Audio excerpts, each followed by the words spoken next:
जय हिंद मेरे प्यारे साथियों, कैसे हैं आप लोग। आई होप आप लोग अच्छे होंगे और अच्छे से स्टडी कर रहे होंगे आप लोग। आज हम देखेंगे बहुपद चैप्टर का फॉर्मूला देखेंगे, जो कि परीक्षा में पूछता है, आवश्यक 1 नंबर में पूछता है, ऑब्जेक्टिव क्वेश्चन में पूछता है, उसमें जरूर 1 नंबर में पूछता है। इसमें जो हम टिक कर देंगे सही, वो क्वेश्चन आने की 99% संभावना है कि एग्जाम में 2026 में जरूर आएगा। तो हम देखते हैं कुछ फॉर्मूला, क्योंकि हम ये चैप्टर हम पिछले वीडियो में आराम से पूरा सॉल्व कर चुके हैं। हम क्या देखेंगे, कुछ फार्मूला देखेंगे, शॉर्ट है। चलिए देखते। कहता है द्विघात बहुपद, बहुपद चैप्टर है। कहता है द्विघात बहुपद का व्यापक रूप क्या होता है। द्विघात बहुपद का व्यापक रूप रहता है ax² plus bx plus c। द्विघात बहुपद का व्यापक रूप क्या होता है, मेरे साथ बोलिएगा, ax² plus bx plus c। द्विघात बहुपद का व्यापक रूप पता चल गया।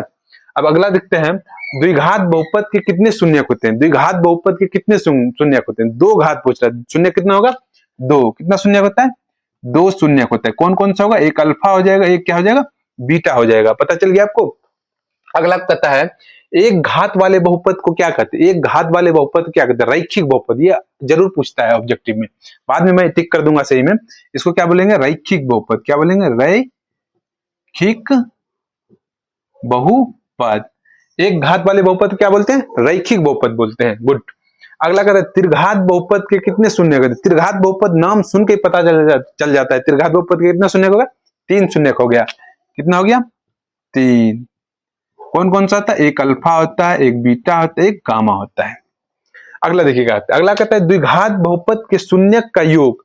शून्यक का योग अवश्य देखिएगा, अल्फा प्लस बीटा बराबर क्या होता है। अल्फा प्लस बीटा बराबर होता है माइनस बी बटा ए। पता चल गया, माइनस बी बटा क्या होता है, ए। योग जैसे अल्फा प्लस बीटा दिया रहेगा, समझ आए। द्विघात बहुपद क्या है, शून्यक का योग है। अल्फा प्लस बीटा क्या है, माइनस बी बटा ए। गुड। अगला कहता है द्विघात बहुपद के शून्यकों का गुणनफल। गुणनफल मतलब क्या होता है, गुणनखंड, यानी गुना छिपा रहता है। अल्फा इंटू बीटा क्या होता है, सी बटा ए। पता चल गया आपको, सी बटा क्या होता है, ए। अगला कहता है त्रिघात बहुपद के व्यापक रूप क्या होता है। त्रिघात बहुपद के व्यापक रूप क्या होता है। त्रिघात बहुपद के व्यापक रूप होता है ax³ plus bx² plus cx plus d। हमारे साथ बोलिएगा, त्रिघात बहुपद के व्यापक रूप क्या होता है, ax³ plus bx² plus cx plus d। हो गया क्लियर। अगला देखिए क्या होता है, alpha plus beta plus gamma बराबर क्या होता है। Alpha plus beta plus gamma बराबर होता है माइनस बी बटा A. Clear, okay. Alpha into beta plus beta into alpha, alpha into beta. अब देखिए फॉर्मूला अपने से बना सकते हैं। जैसे देखिए 3 अंक दिया है, अल्फा बीटा गामा, तो ये फॉर्मूला बनाने के लिए सिखा। एक बार अल्फा इंटू बीटा कर दीजिए, गुना कर दिए, अल्फा इंटू बीटा। एक बार कर दीजिए beta into gamma, beta into gamma कर दिए, प्लस एक बार कर दीजिए गामा इंटू अल्फा। ये फॉर्मूला बन गया। इसका फॉर्मूला होता है माइनस डी बटा ए।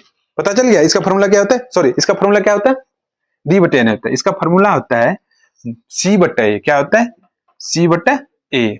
क्या होता है formula, alpha into beta plus beta into gamma plus gamma into alpha बराबर सी बटा ए। याद रखिएगा। अगला देखिए formula, alpha into beta into gamma बराबर होता है माइनस डी बटा ए। इसको क्या लिखेंगे, माइनस डी बटा ए। ये फॉर्मूला आपको याद हो रहा है, माइनस डी बटा ए लिख दिए। अगला कहता है द्विघात बहुपद ज्ञात करने का सूत्र। द्विघात बहुपद ज्ञात करने का सूत्र क्या होता है, बता दीजिए। x² minus alpha plus beta into x plus alpha into beta. ये हमारा क्या था, सारे फॉर्मूला था। हम टिक करते हैं कौन कौन से एग्जाम में फॉर्मूला पूछता है, तो टिक करते हैं। सबसे पहले ये आपका पूछ देगा द्विघात बहुपद का व्यापक रूप, ये ऑब्जेक्टिव में पूछ सकता है। द्विघात बहुपद के शून्यक पूछ सकता है, और एक घात वाले बहुपद ये जरूर पूछेगा। त्रिघात बहुपद के कितने शून्यक होते हैं, ये भी पूछ सकता है।